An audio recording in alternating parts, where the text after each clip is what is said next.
Hi guys, welcome back to my channel Penny Peniel.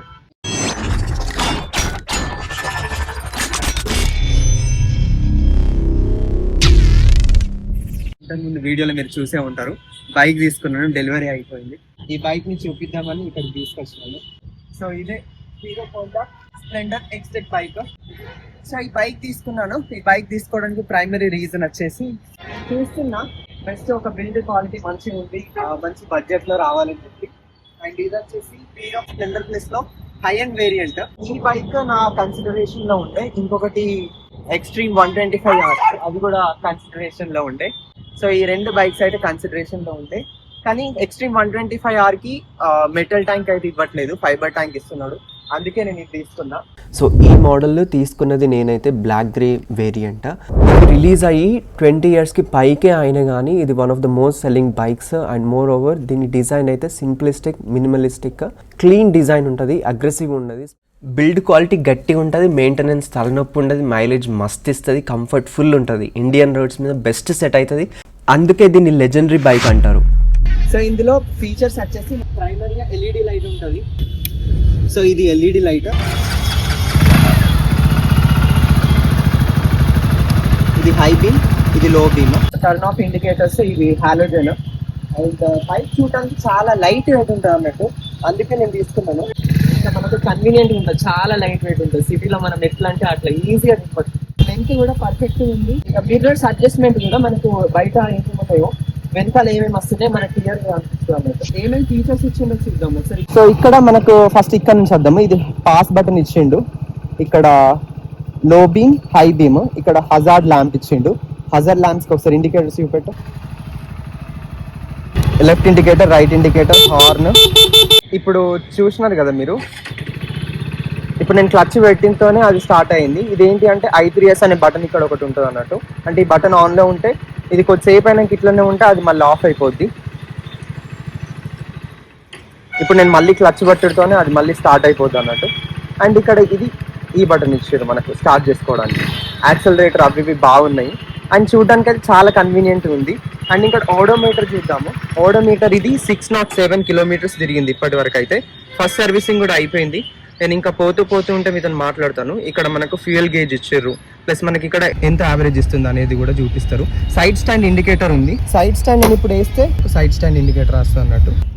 And ఇక్కడ మనకు plug చేసుకోవడానికి ఇక్కడ USB సాకెట్ ఉంది.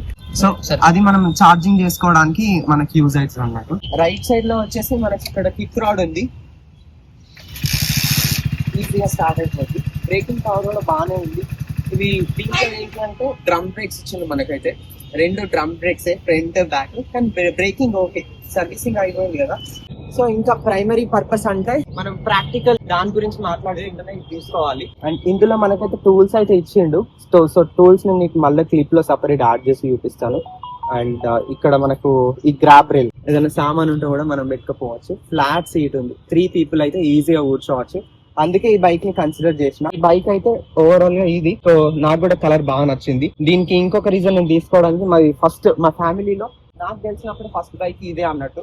నేను చిన్నప్పుడు ట్యాంక్ మీద ఇక్కడ కూర్చుంటే ఇట్లా పోతుంటాయి, ఈ ట్యాంక్ మీద కూర్చొని పోతుంటుంది ఇక్కడ చేతులు పెట్టుకొని. సో అది నాకు కూడా కొంచెం మెమరీ పరంగా చాలా బాగా అనిపించి తీసుకున్నా. ఓవరాల్ అయితే కలర్ కూడా చాలా బాగుంది. So fully satisfied. ఇంకా ఈ మైలేజ్ అవి అన్ని మీకు వీడియోస్ లో చెప్తూ ఉంటాను. సో ఇప్పుడైతే మనం బైక్ మీద వెళ్ళేసి దీని ఎట్లా పర్ఫార్మెన్స్ ఎట్లుంది మొత్తం గమనించి వెళ్తూ మాట్లాడుకుందాము. సో బైక్ స్టార్ట్ చేయడంతోనే మనకు క్లచ్ చాలా సాఫ్ట్గా ఉంటుంది. అండ్ క్లచ్ ట్రావెల్ లెంత్ కూడా చాలా షార్ట్ ఉంది. ఇంజన్ నాయిస్ కూడా అంతగానం ఏం లేదు. ఈ బైక్లో మనకు తెలిసిందే 4 gears ఉంటాయి, అన్ని బ్యాక్వర్డ్సే. అండ్ మనకు గేర్ షిఫ్టింగ్ కూడా చాలా స్మూత్గానే ఉంది. అండ్ నెక్స్ట్ బ్రేకింగ్ పర్ఫార్మెన్స్ గురించి మాట్లాడుకుంటే 2 బ్రేక్స్ కూడా కొంచెం యావరేజ్ పర్ఫార్మెన్స్ అని చెప్పుకోవచ్చు. బ్రేక్ అప్లై చేసేటప్పుడు రెండింటిని అప్లై చేయాలి, అప్పుడే స్మూత్గా మనకు బైక్ కంట్రోల్ అవుద్ది. సో స్లో స్పీడ్స్లో మాత్రం బ్రేక్ కంఫర్టబుల్గా అప్లై అయిపోద్ది, హై స్పీడ్స్లో మాత్రం కొంచెం చూసుకోవాలి. వాడుతూ ఉన్నప్పుడు మాత్రము బ్రేక్ నాయిస్ అయితే వస్తుంది, రేకు లెక్క వస్తుంది. కొంచెం నిన్నటి కంటే నిన్న హ్యాండిల్ బార్ ఏం అనిపించలేదు. వెహికల్ టర్నింగ్ రేడియస్ కూడా చాలా బాగుంది. యూటర్న్స్ అయితే ఈజీగా తీసేస్తుంది, లెగ్ కింద పెట్టేయకుండా. మీరు ఏం ప్రాబ్లం పడాల్సిన అవసరం లేదు. అంటే మూమెంట్ అనేది బ్రేక్ కాదు ఇక్కడ మోస్ట్లీ. ఆడ యూటర్న్ దగ్గర కూడా బ్రేక్ కాదు మోస్ట్లీ. చూద్దాం ఈరోజు బ్రేక్ అయిద్దో కాదో మరి. కొంచెం ఆగేటట్టే అనిపిస్తుంది.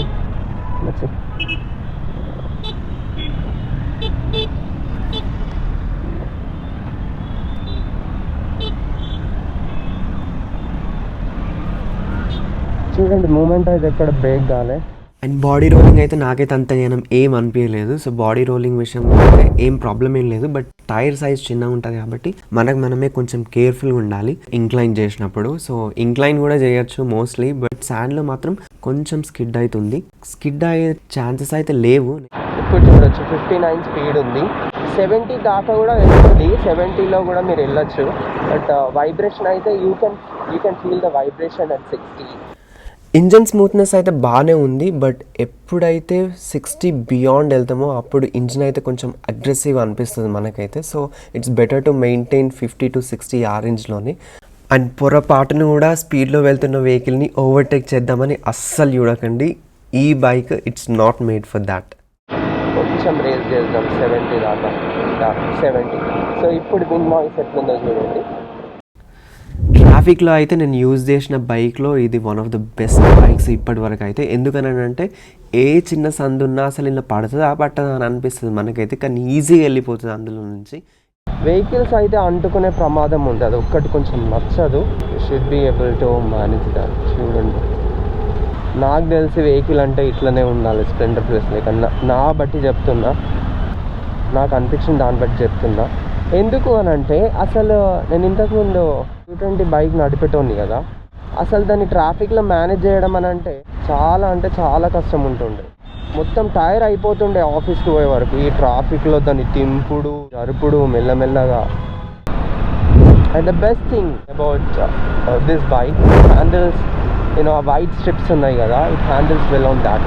అంటే దీని వెయిట్ చాలా తక్కువ ఉంటుందన్నా, I'm not sure the reason behind it, but it handles pretty well. Suspension బాగుంటుంది. బట్ చూడండి వెహికల్ ఎట్లా హ్యాండిల్ చేస్తుంది. ఇవి కొంచెం పెద్దగా ఉన్నాయి, బట్ ఇట్ హ్యాండిల్స్ వెల్. ఇక్కడ చూడండి నైస్. 220 బైక్ అయితే అంత బాగా మేనేజ్ చేయలేకపోయేది. సస్పెన్షన్ ఈ బైక్లో అయితే చాలా బాగుంది, మనల్ని అయితే ఎక్కడ డిసప్పాయింట్ చేయదు. అండ్ మనము కొంచెం ఎత్తుగడ్డలున్న మన మూమెంట్లో మనం వెళ్ళిపోవచ్చు, మధ్యలో ఎక్కడ బ్రేక్ చేయాల్సిన అవసరం లేదు, అన్లెస్ ఒక పెద్ద స్పీడ్ బ్రేకర్ లాంటిది ఉంటుంది తప్ప. అండ్ ఇందులో ఏంటంటే రియర్ సస్పెన్షన్ స్టిఫ్నెస్ కూడా బాగానే ఉంది. బట్ ఎప్పుడైతే మనం ఇంకొకరిని ఎక్కించుకుంటామో, ఒకవేళ ఎక్కువ వెయిట్ ఉంటే మాత్రము వెనక షాక్స్ మాత్రం కిందికి అంటుతాయి. సో అదొకటి చూసుకోవాలి. కొంచెం వెనక వెయిట్ ఎక్కువ ఉండేసరికి ఫ్రంట్లో మనకు వెయిట్ డిక్రీస్ అయిపోయినప్పుడు కొంచెం స్టెబిలిటీ అయితే మరీ అంత ప్రాపర్గా లేదు సోలో రైడ్ చేసినంత, but it's controllable. Bike horn అయితే జాతరలో ఏదో బొమ్మ కొనుక్కున్నట్టుంటుంది. సో బైక్ హార్న్ అయితే మంచిగా లేదు ఈ బైక్లోనైతే. The mirror gives a clear view of the back side. మనకి ఈజీగా వెనక ఏమొస్తుందో ఈజీగా చూడొచ్చు. ఎంత కన్వీనియంట్ అండ్ ప్రాక్టికల్గా ఉందంటే ఈ వెహికల్, చాలా ప్రాక్టికల్గా ఉంది, చాలా కన్వీనియంట్గా ఉంది. సో ఈ బైక్ నన్ను అడిగితే మాత్రం కళ్ళు మూసుకొని తీసుకోవచ్చు అని చెప్తా. ఎందుకు అనంటే ఇది ఈజీగా మనం డైలీ ప్రాక్టికల్ యూసేజ్లో చూస్తే ఇది ఈజీగా మనం దీంతో గడిపేయచ్చు. అండ్ బిగినర్స్కి ఇది బెస్ట్ బైక్, నేర్చుకుంటే దీంతోనే ఈజీగా స్టార్ట్ చేయొచ్చు. అండ్ ట్రాఫిక్లో మనకైతే ఎక్కువ స్ట్రెస్ ఉండదు. సిటీలోనైతే 60ని మించి మనం దాటము ఆ ట్రాఫిక్లో. ఈజీగా మనము స్లైడ్ చేయొచ్చు, ట్రాఫిక్ని మంచిగా మాన్యువర్ చేయొచ్చు. రిలయబుల్ మనకి బైక్, మధ్యలో ఏదో స్పోర్టీ బైక్స్ ఏదో హ్యాండ్ ఇచ్చినట్టు కాకుండా లాంగ్ టర్మ్ రిలయబిలిటీ ఉంటుంది మనకు. రీసేల్ వాల్యూ కూడా ఇది ఈ బైక్కి చాలా ఎక్కువ ఉంటుంది, అది కూడా ఒక బిగ్గెస్ట్ స్ట్రెంగ్త్ ఈ బైక్లో. అండ్ ఎవరు అవాయిడ్ చేయాలి ఈ బైక్ అని అంటే, కొంచెం స్పోర్టీ లుక్స్ కావాలి, అగ్రెసివ్ ఉండాలి, హయ్యర్ సీసీ ఉండాలి, పికప్ మంచిగా ఉండాలి అనే వాళ్ళైతే ఈ బైక్ని అవాయిడ్ చేయొచ్చు. అండ్ ఇదైతే కంప్లీట్ వాల్యూ ఫర్ మనీ. నాకైతే ఇంక్లూడింగ్ ఆఫర్స్ టోటల్ కాస్ట్ అయితే చెప్తున్నా అరౌండ్ 90,000 వరకు అయితే అయింది. నేనైతే ఫుల్లీ సాటిస్ఫైడ్. సో ఇది ఓవరాల్ గా బైక్ రైడింగ్ అయితే మీరైతే టోటల్ ఎంజాయ్డ్ అని అనుకుంటున్నాను. సో నాకైతే బైక్ డ్రైవింగ్ పర్పస్ లో కానీ, సో మన సిటీ బేస్డ్ యూసేజ్ కి కానీ చాలా బాగా నచ్చింది. సో అందుకే నేను దీన్ని కన్సిడర్ చేసినాను. సో మీకు ఈ వీడియో నచ్చితే ఇట్లా తప్పకుండా మీరు మీ లైక్స్, కామెంట్స్, షేర్స్ అన్ని తప్పకుండా చేయండి. ఈ ఛానల్ మాత్రం తప్పకుండా సబ్స్క్రైబ్ చేసుకోండి. And thanks for watching. See you next video. Bye.